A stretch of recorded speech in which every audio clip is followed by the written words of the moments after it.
தேவனுடைய வாக்கு தத்துவம், தேவனுடைய வாக்கு. இதை சொல்லிட்டேன், சொன்னது சொன்னபடியே கிடக்கும் அப்படி இல்லை. ஆண்டவர்கிட்ட சொன்ன அதை நிறைவேற்றுவேன். ஹல்லேலூயா.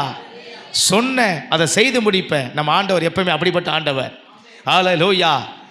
அவர் சொன்னதை ஒருவேளை நாம் மறந்திருக்கலாம், கேட்டுட்டு நமக்கு நினைவில்லாமல் இருந்திருக்கலாம். ஆனால் சொன்னதை சொன்னபடியே செய்து முடிக்கிற நம் தேவன் அவருடைய வார்த்தை நமக்கு நிறைவேற்றி முடிப்பார். அவர் வார்த்தை நிறைவேற்றுகிற தேவனாக இருப்பார். அவர் வாக்கு தத்தத்தை நிறைவேற்றுகிற தேவனாக இருப்பார். அல்லேலூயா, அல்லேலூயா. 12 மாத வாக்கு தத்தம் கொடுத்தவர் நிறைவேற்றுவார். இந்த வருஷத்துக்கு வாக்கு தத்தத்தை கொடுத்தவர் நிறைவேற்றுவார். ஆமென். இந்த மாதத்துக்கு வாக்கு தத்தத்தை கொடுத்தவர் நிறைவேற்றுவார். போன மாதத்துக்கு வாக்கு தத்தத்தை கொடுத்தவர் நிறைவேற்றுவார். உங்க தனி ஜபத்தில் கொடுத்த வாக்கு தத்தத்தை நிறைவேற்றுவார். உங்க திருமண காரியத்துக்கு கொடுத்த வாக்கு தத்தத்தை நிறைவேற்றுவார். உங்க பிள்ளைகளுக்காக கொடுத்த வாக்கு தத்தத்தை நிறைவேற்றுவார். நீங்க ரட்சிக்கப்படும் போது கொடுத்த வாக்கு தத்தத்தை நிறைவேற்றுவார். உங்க வீட்டுக்காக நீங்க ஜபம் பண்ணின போது கொடுத்த வாக்கு தத்தத்தை கர்த்தர் நிறைவேற்றுவார்.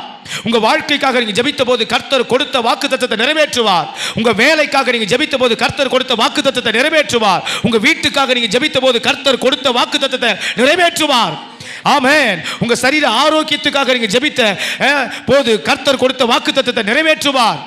ஆமென், ஆமென். உங்க குடும்பத்தில் இருக்கிறவங்க ரட்சிக்கப்படாதவங்க ரட்சிக்கப்படும்படிக்கு ஆண்டவர் பேசின கொடுத்த வாக்கு தத்தத்தை நிறைவேற்றுவதற்கு அவர் தந்த வார்த்தையை ஆமென் ஸ்தோத்திரம் நிறைவேற்றி முடிப்பார். ஹல்லேலூயா, ஹல்லேலூயா. தேவ வார்த்தை பொய் ஆகாது. தேவ வார்த்தை மறக்கப்படாது. தேவ வார்த்தை நிச்சயம் நிறைவேறும், நிறைவேறியே முடியும். ஆமென், ஹல்லேலூயா. தேவனுடைய வசனம் ஒரு நாளும் ஒருவருக்கு பொய் சொல்லாது, ஏமாற்றாது. அவர் பொய் சொல்ல ஒரு தேவன் அல்ல, மனுபுத்திரனும் அல்ல. அவர் சொல்லியும் செய்யாதிருக்கிறவர் அல்ல, அவர் வசனித்தும் நிறைவேற்றாதிருக்கிறவர் அல்ல. கரந்தட்டி கர்த்தருக்கு நன்றி சொல்லுவோம்.